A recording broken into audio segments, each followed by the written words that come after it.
Hello, everyone. Welcome back to English in Advance. I'm your host, Jessica, and I am so incredibly happy that you've decided to press play today. I want to welcome you, whether this is your first episode or your 50th. We are here to do one thing, to help you move beyond the textbook, beyond the grammar rules you've memorized, and into the world of speaking English confidently, fluently, and naturally. Today we are tackling a massive and massively important topic: how to speak confidently anywhere. This isn't just about a work presentation or a job interview. This is about being able to chat with a barista in a cafe, to understand a joke in a movie, to have a deep conversation with a friend from another country, or simply to travel without fear.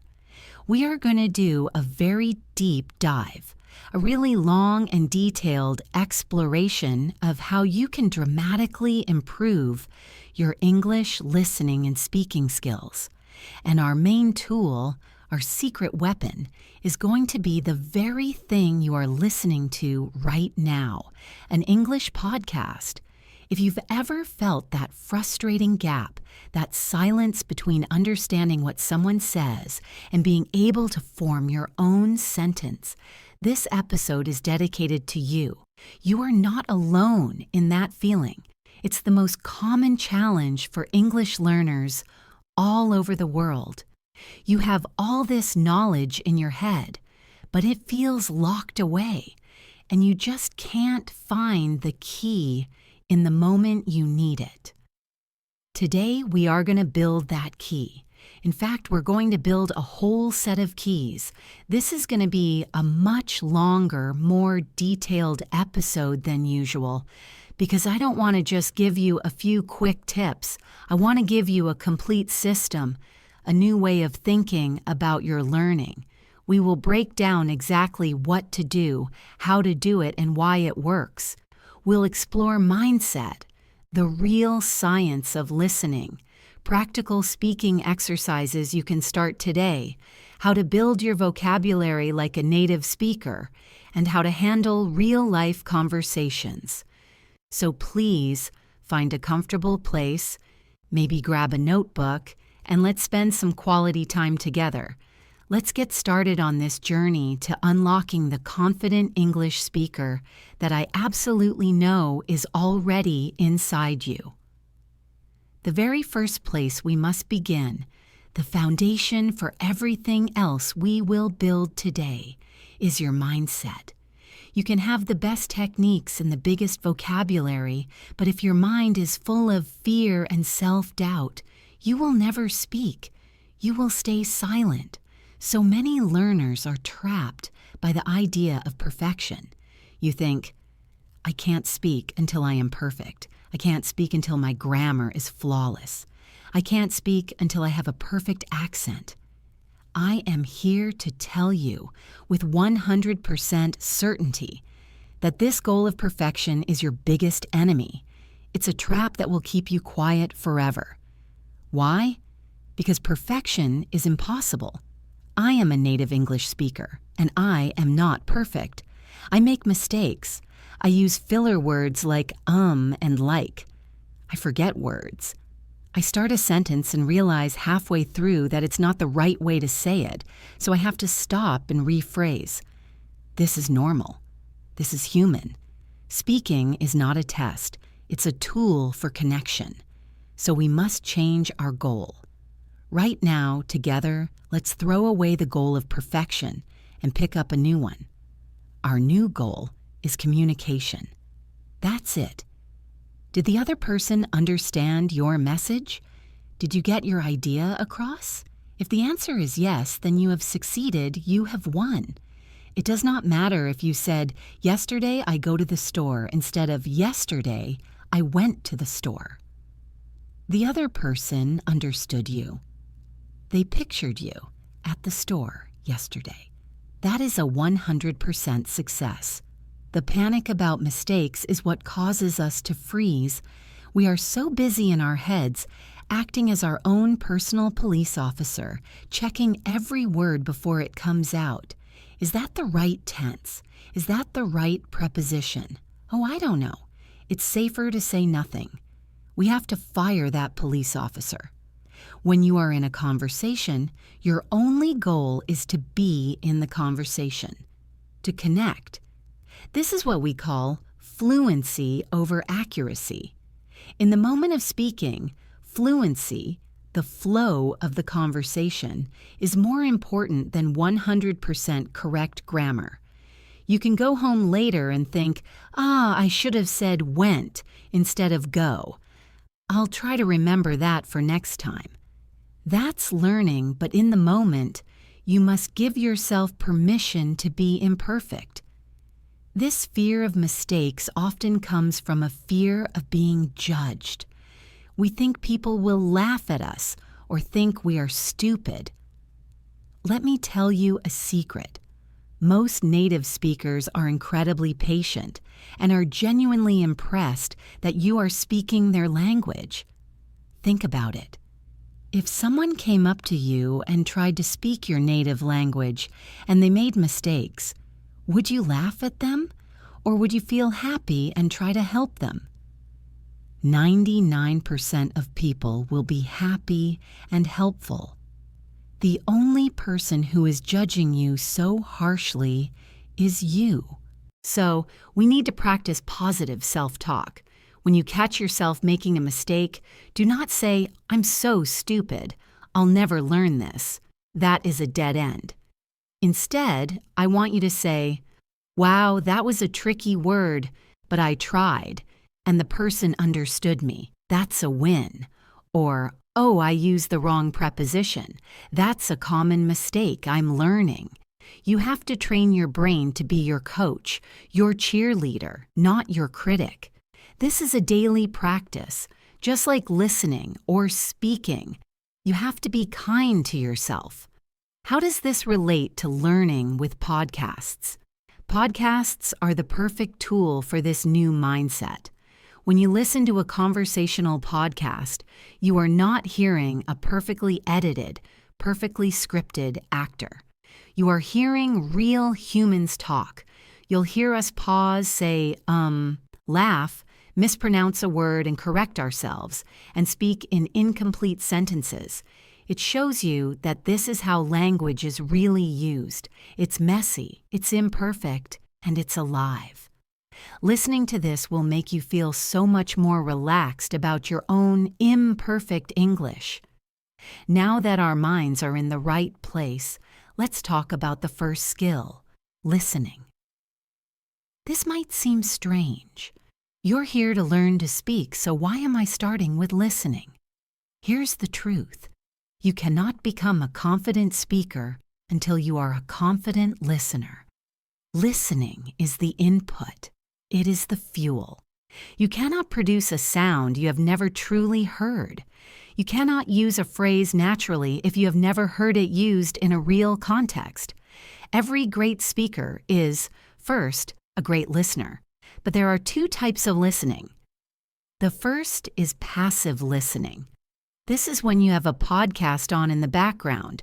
You're driving, you're cooking, you're cleaning the house, you're at the gym. The English is just washing over you. This is not a waste of time. This is incredibly valuable for absorbing the natural rhythm, the intonation, and the music of the language. It gets your brain used to the sounds of English without any stress or pressure. So please keep doing this. Listen passively as much as you can. However, to truly build your speaking skills, you must also practice active listening. Active listening is when you are 100% focused. You are not multitasking. You are sitting down, perhaps with headphones, and your only job is to understand. This is where the deep learning happens. So what are you actively listening for? Let's start with listening for the gist.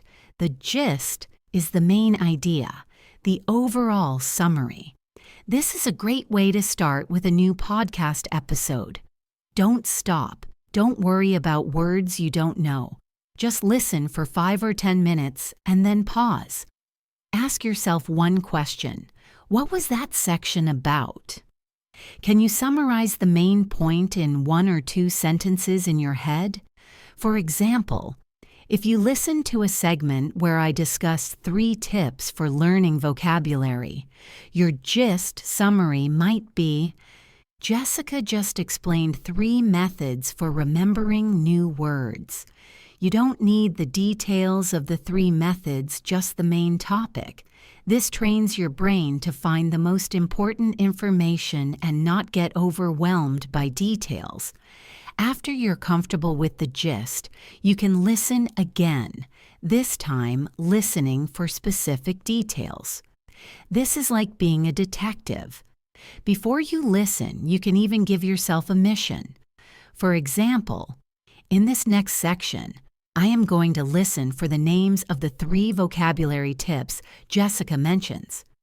Now you are listening with a sharp, specific focus. You hear me say, the first tip is context, the second is chunking, and the third is active use. You found them. You succeeded. This is a powerful skill for real-life conversations. You're training your ear to catch the specific pieces of information you need, like a name, a time, a place, or a reason. Now we go even deeper. This is my favorite part, and it is the secret key to sounding natural and fluent. We are going to listen where the music of English language is not just words. It's a melody. This melody is made of 3 main things: intonation, stress, and rhythm. First, let's talk about intonation. Intonation is the rise and fall of our voice, like a song. It's how we show our emotions and our meaning. In English, intonation is critical. It can change the entire meaning of a sentence, even if the words are identical. Let's take a simple sentence. He's coming. If I say it with a falling tone at the end, he's coming, it's a simple statement of fact I'm just telling you. But if I say it with the rising tone at the end, he's coming, it suddenly becomes a question. I'm surprised, or I'm asking for confirmation. The words are exactly the same. The music changed the meaning. Let's try another one. The word fine. If your friend asks, "How are you?" and you say, "I'm fine," with a high, friendly tone, it means you are good. But if your friend asks, "Are you upset with me?" and you say, "I'm fine," with a short, falling, slightly stressed tone, it probably means the exact opposite. It means you are not fine. Podcasts are a goldmine for this. As you listen actively, pay attention to the speaker's tone. Don't just hear the words. Hear the feeling. Is the speaker excited, sarcastic, bored, curious, sad? How do you know? It's the intonation. A fantastic practice is mimicking. Listen to one short phrase from the podcast, like, "That's amazing." Pause the audio and try to say it with the exact same excitement and high intonation. Or hear a phrase like, "I'm not so sure about that," and try to copy that doubtful, slow intonation. This trains your voice to be more expressive and helps you understand the true meaning behind people's words. The second part of our music lesson is stress. This is so important. In English, we have word stress and sentence stress. Let's start with word stress. In any English word with 2 or more syllables, one syllable is the boss. It is spoken louder, longer, and at a slightly higher pitch than the others. If you stress the wrong syllable, it can make the word completely impossible to understand, or even change the word's meaning. The most famous example is the word record. If I stress the first syllable, record, it's a noun. I have a vinyl record. But if I stress the second syllable, record, it's a verb. I need to record my voice. They are spelled the same, but the stress, the music, changes the word. Think about the word photograph. The stress is on the first syllable, pho to graph. Now, the person who takes the picture, a photographer. The stress moves. Now, the adjective, photographic. The stress moves again. I have a photograph of a photographer with a photographic memory. It's a silly sentence, but you can hear how vital the stress is. When you are listening to this podcast, start paying attention to word stress. When you hear a new word like confident, notice the stress confident, important, important, understand, understand. When you learn a new word, don't just learn its spelling. You must learn its sound, its music. Now let's talk about sentence stress. This is just as important. In an English sentence, we do not stress every word equally. We stress the content words, the words that carry the most meaning. These are typically nouns, main verbs, adjectives, and adverbs. We do not stress the function words, the small grammatical words like articles, a and the, prepositions, in, at, on, and auxiliary verbs, is, are, do. Take this sentence. I went to the store to buy some bread. I don't say, I went to the store to buy some bread. That sounds like a robot. I say, I went to the store to buy some bread. The function words, I went to, the to, some, are spoken very quickly and quietly. The content words store, buy, and bread are louder, longer, and clearer. This is what creates the rhythm of English. It's a da-da-da-da-da-da-da-da pattern. When you listen to a podcast, listen for this rhythm. Listen for the words that pop out of the sentence. Those are the stressed content words. This is crucial for two reasons. First, it will help you understand native speakers who swallow all the unstressed function words. Second, when you start to copy this rhythm, your own speaking will sound infinitely more natural and fluent. That brings us to the third part of our music lesson, rhythm and connected speech. This is probably the number one reason you think native speakers talk too fast. We don't. We just don't speak word by word. We connect or link our words together to create a smooth flow. Your brain is listening for, I went to the store. But I am saying, he went to the store. It sounds like one long word. Let's break down the main types of connected speech you will hear constantly in this podcast first, linking consonant to vowel. When a word ends in a consonant sound and the next word begins with a vowel sound, we link them together. For example, turn off. We don't say turn off. We say turn off. It sounds like one word. An apple becomes a napple. Read it becomes read-it. I'm on my way becomes I'm on my way. Listen for this second, linking consonant to consonant.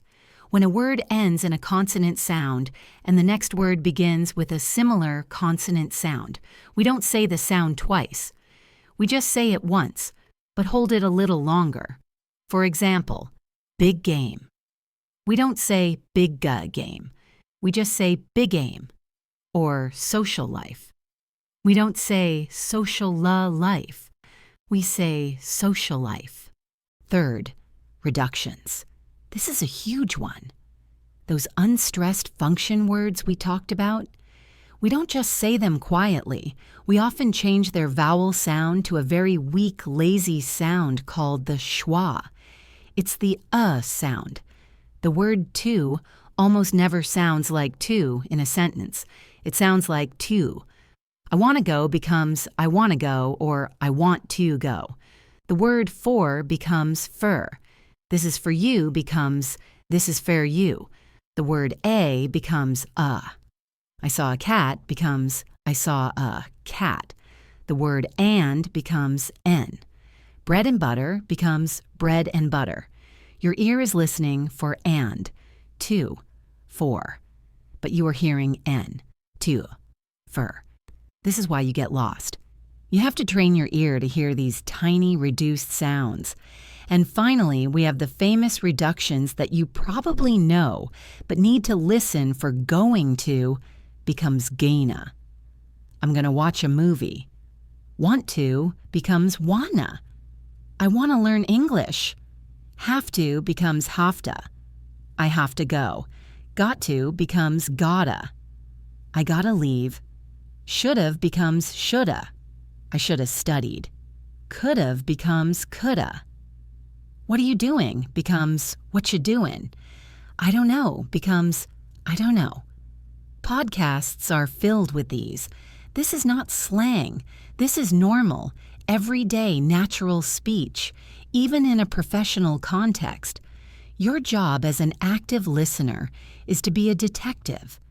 When you hear a phrase that sounds like a fast-forwarded blur, pause, rewind, listen 10 times. Look at the transcript if you have one, and have that aha moment. Oh, I should have gone is I should have gone. This is how you train your ear.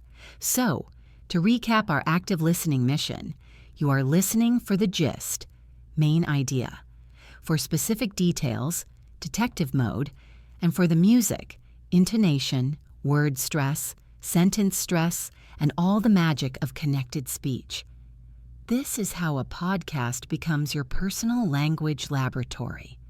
Okay, you've put in the time. You've been an amazing active listener. Your brain is full of these new sounds, rhythms, and phrases. Now, how do we get them to come out of your mouth? This is the bridge we need to build. This is the output. How do we turn listening practice into speaking practice? I am going to give you several powerful techniques, from easiest to most challenging. The first and most famous is shadowing. Shadowing is exactly what it sounds like. You are the speaker's shadow. You listen to the podcast and you try to speak at the exact same time as the speaker. You are trying to copy everything simultaneously. The words, the speed, the intonation, the stress, the rhythm, even the pauses for breath. This is an incredible exercise. It's like muscle memory for your mouth, tongue, and vocal cords. It trains you to produce the sounds and flow of English without thinking about grammar rules. You are 100% focused on the physicality of the language. How do you do it? It can be very difficult at first, so don't be discouraged. I recommend starting with a short audio clip, maybe 30 seconds to 1 minute. It's also very helpful to use an audio that has a transcript, like this podcast if you're reading this. Level 1. Listen to the clip and read the transcript silently. Level 2. Listen to the clip and read the transcript out loud along with the speaker. This is a great first step. Level 3. The real challenge. Listen to the clip without the transcript and try to speak along. Your voice should be just a split second behind the speaker's. It will feel messy. You will miss words. You will stumble. It does not matter. The goal is not to be perfect. The goal is to keep going and try to match the music and the pace. Even doing this for 5 minutes a day will have a massive, massive impact on your fluency and pronunciation. It connects your ear directly to your mouth. A slightly easier and also very effective version is listen and repeat. This is a classic, but it works. You listen to one sentence or one short phrase. You pause the audio. Then, you try to repeat the sentence exactly as you heard it. This is not a reading exercise.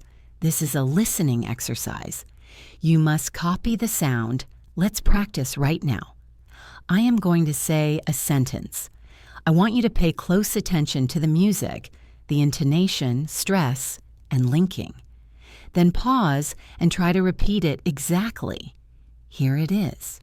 I've never really thought about it that way before. Now pause and try. How did you do? Did you catch the stress on never and that? I've never really thought about it that way before. Did you catch the intonation? How my voice went up slightly on that and then down at the end? Did you link the words? Thought about it sounds like thought about it.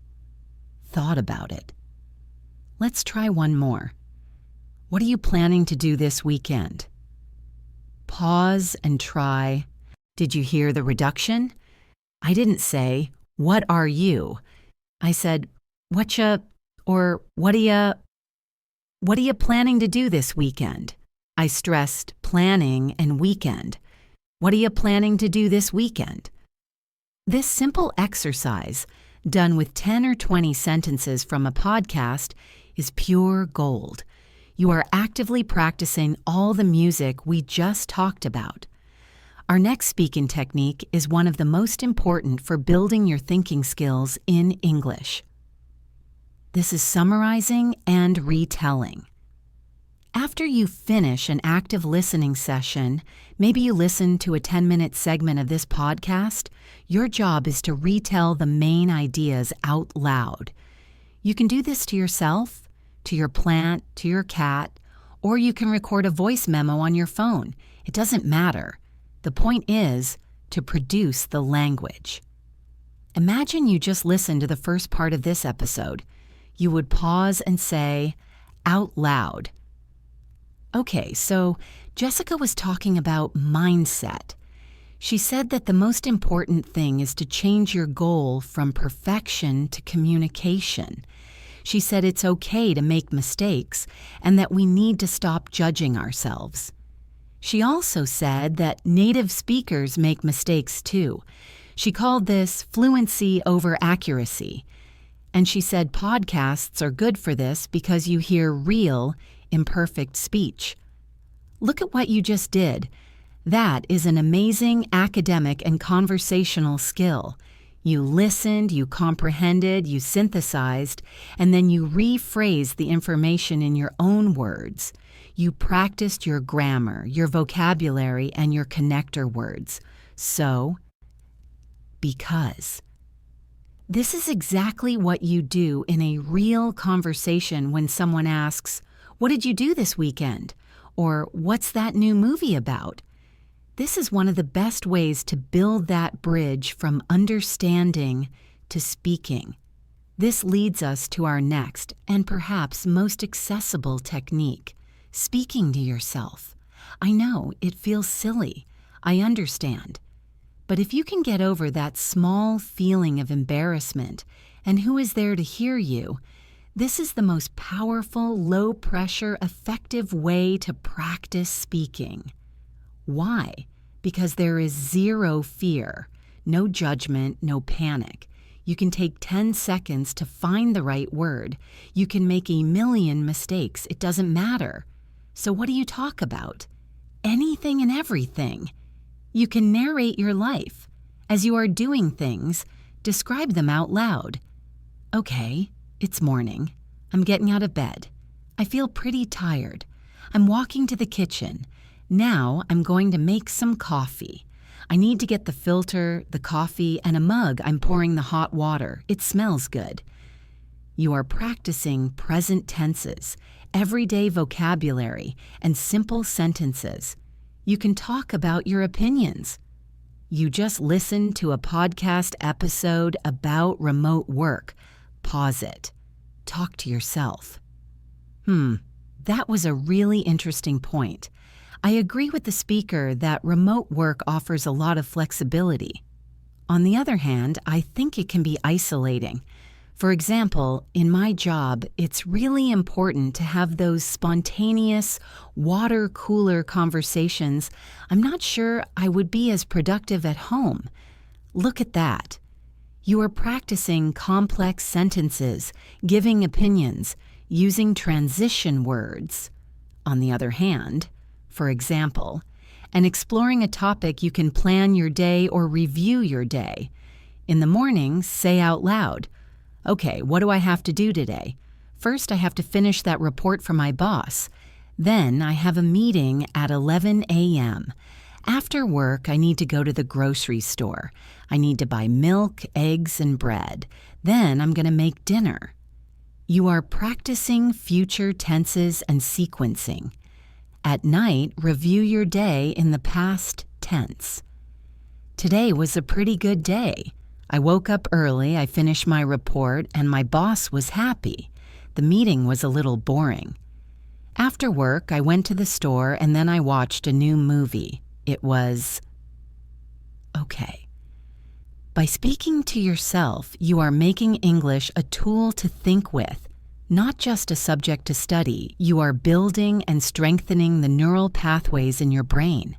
You are warming up your English muscles so that when you are in a real conversation, the words are not buried so deep they are closer to the surface, ready for you to use. Let's talk more about vocabulary and grammar in this new, natural way. Many learners try to memorize long lists of vocabulary from a dictionary. This is the least effective way to learn. You are learning a word in isolation. The best way to learn vocabulary and grammar is in context, and podcasts are the ultimate context machine. When you hear a new word in a podcast, I want you to fight the urge to immediately pause and look it up in your dictionary. This breaks your listening flow. Instead, I want you to practice the skill of guessing from context. This is what native speakers do all the time. For example, you hear me say, "I was running late for my meeting, so I just grabbed a banana for breakfast." You don't know the word grabbed, but you can guess from the context I was running late. So I grabbed a banana. It must mean I took it quickly, right? You just learned the word grab in a real, memorable context. To grab means to take something quickly. Here's another one. The company's new policy was very controversial. Half the employees loved it, and half of them absolutely hated it. What does controversial mean? The context tells you. Half loved it, half hated it. So controversial must mean it causes a lot of disagreement or argument. You just learned a high-level word, and you will remember it so much better than if you had just seen controversial equals causing disagreement in a list. After you finish your listening session, then you can go back and look up the words you are still unsure about. But here is the most important rule. Do not write the word alone. Do not write grab equals to take quickly. This is useless. You must write the entire sentence you heard it in. I just grabbed a banana for breakfast. Why? Because this gives you the context, and it gives you the collocation. This brings us to a giant concept, learning in chunks. Fluent speakers do not think word by word. We think in chunks, in groups of words that naturally go together. These are called collocations. For example, we don't do a mistake, we make a mistake. We don't do a photo, we take a photo. We don't say a strong rain, we say heavy rain. You don't learn these rules, you just absorb them from hearing them over and over again. When you listen to this podcast, listen for these chunks. At the end of the day.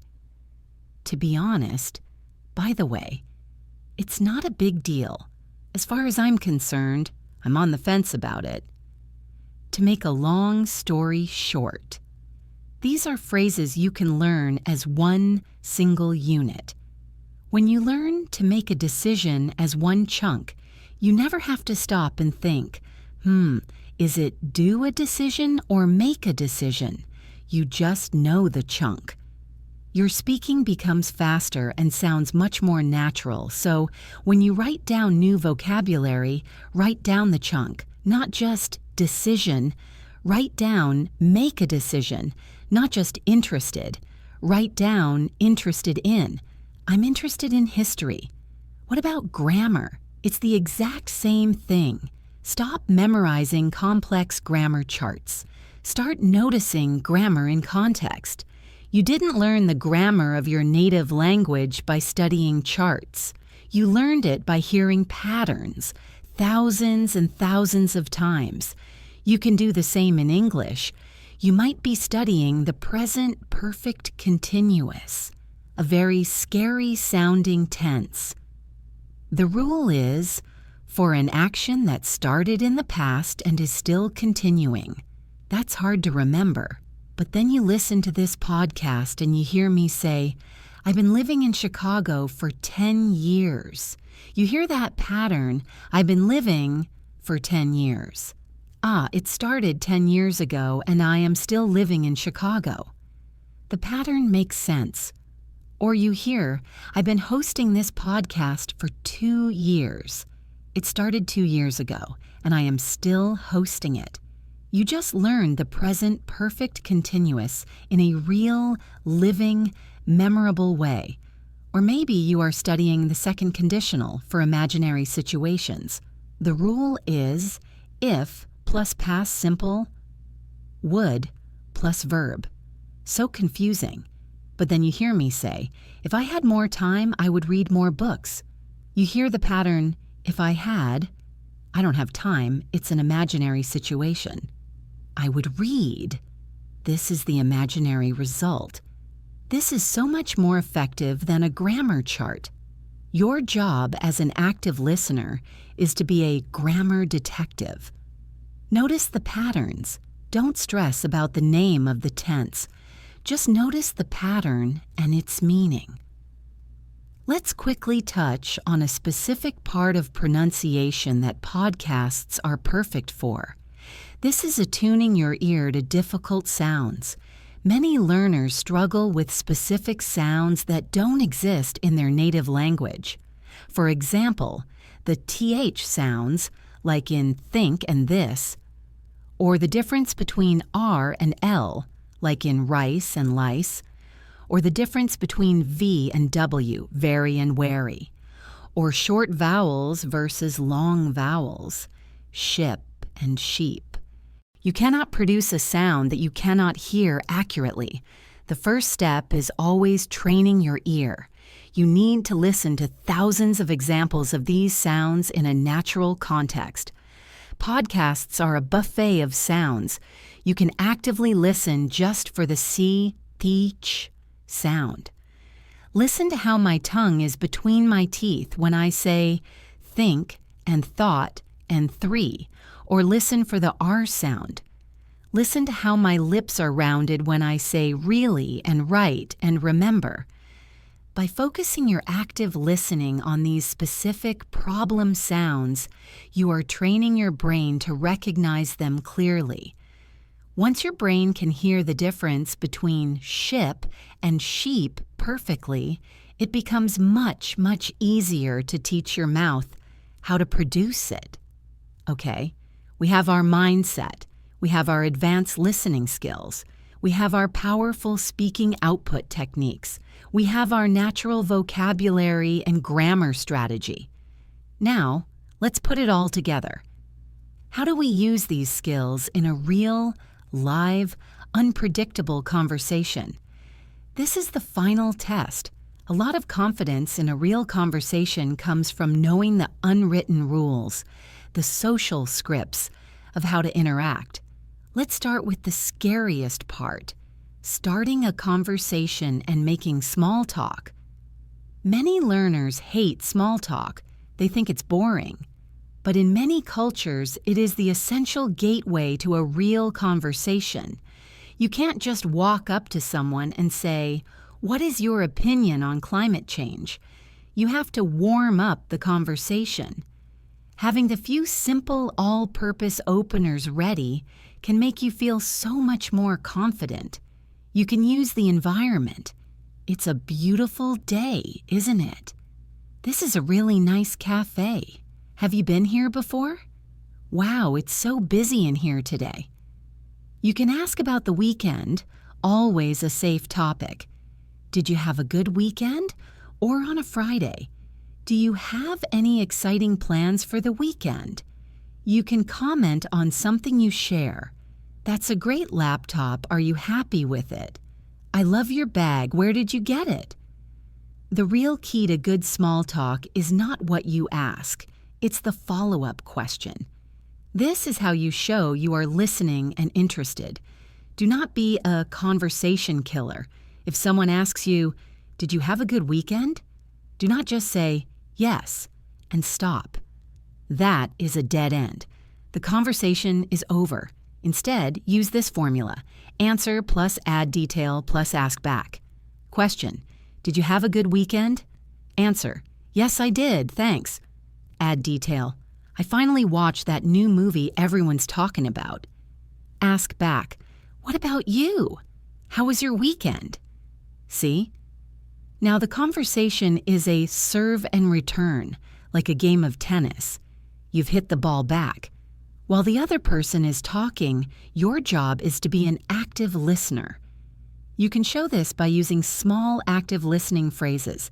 These are tiny words that show you are engaged and following along. Mm-hmm. Uh-huh. Right. I see. Oh, really? Wow. That's interesting. No way. You're kidding.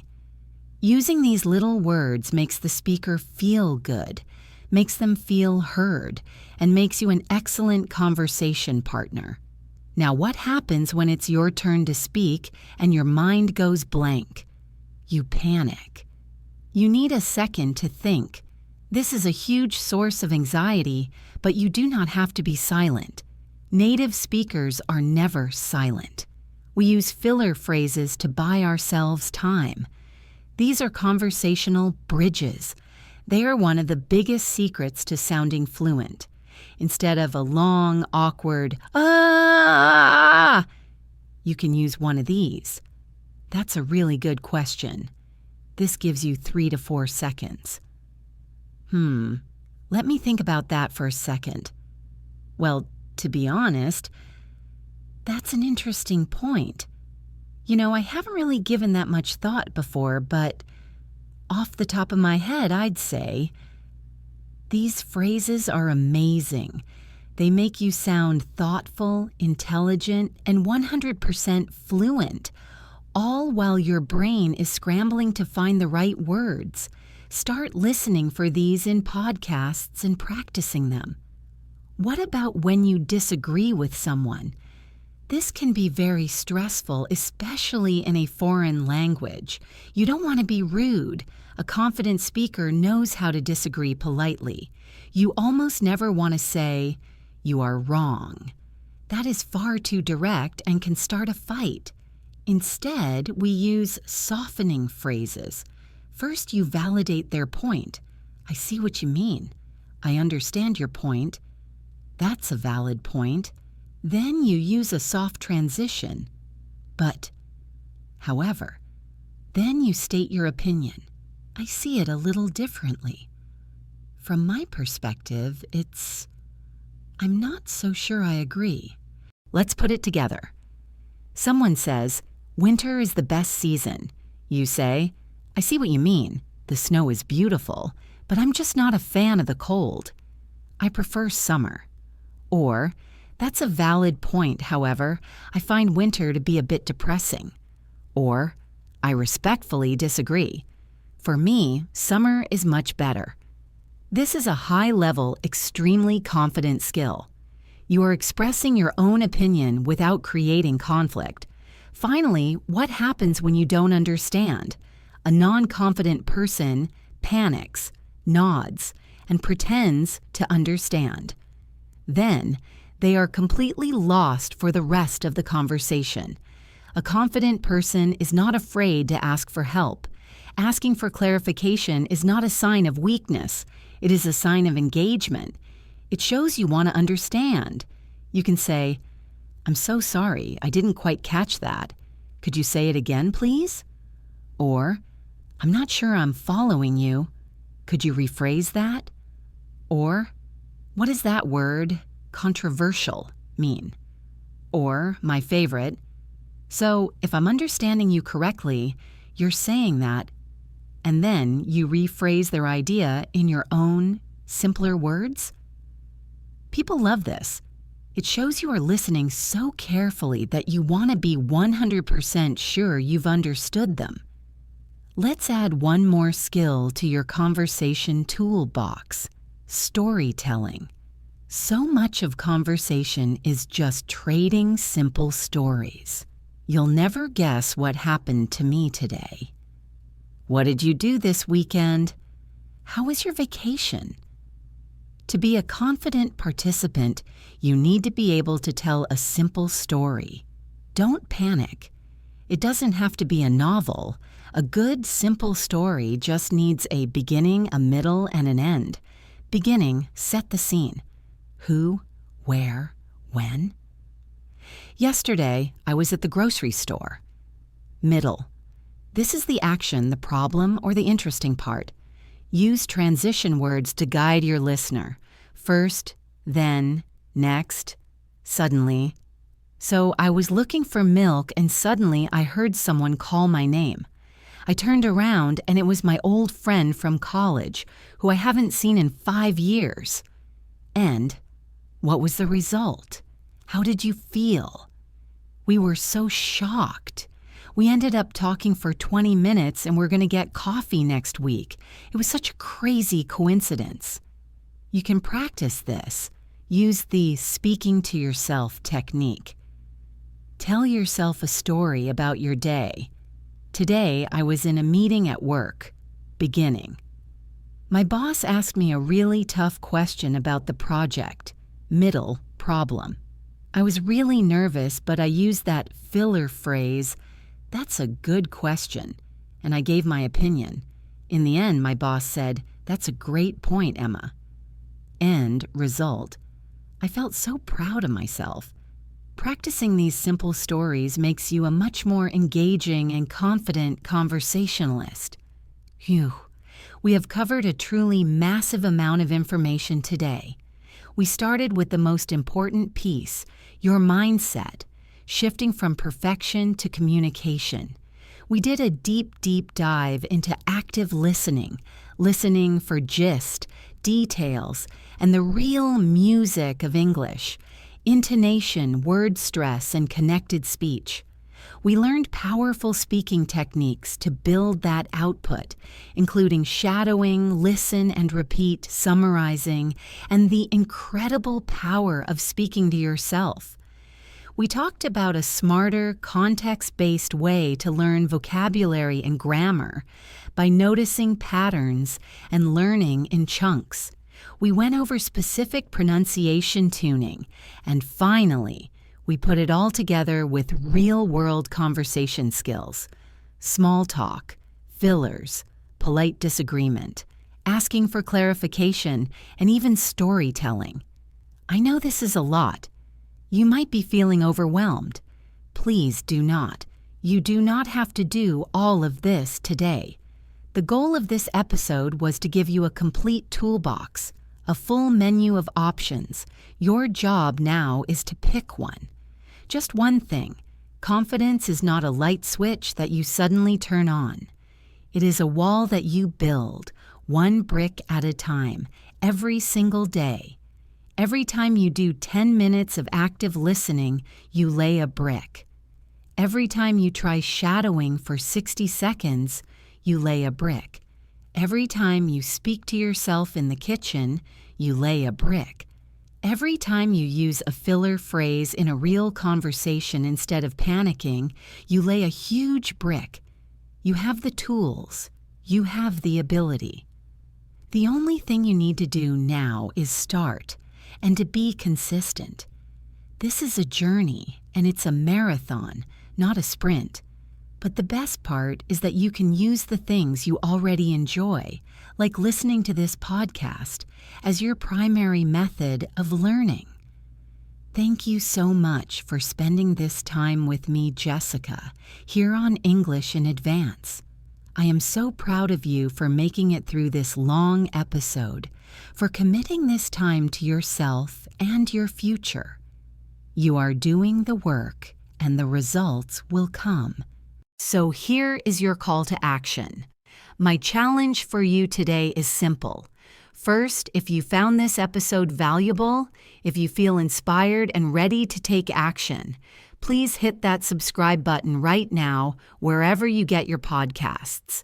We are here every week with new lessons, and I would be so honored to be a regular part of your English learning journey. Second, please share this episode with one other English learner you know. If you felt this was helpful, imagine how much it could help a friend.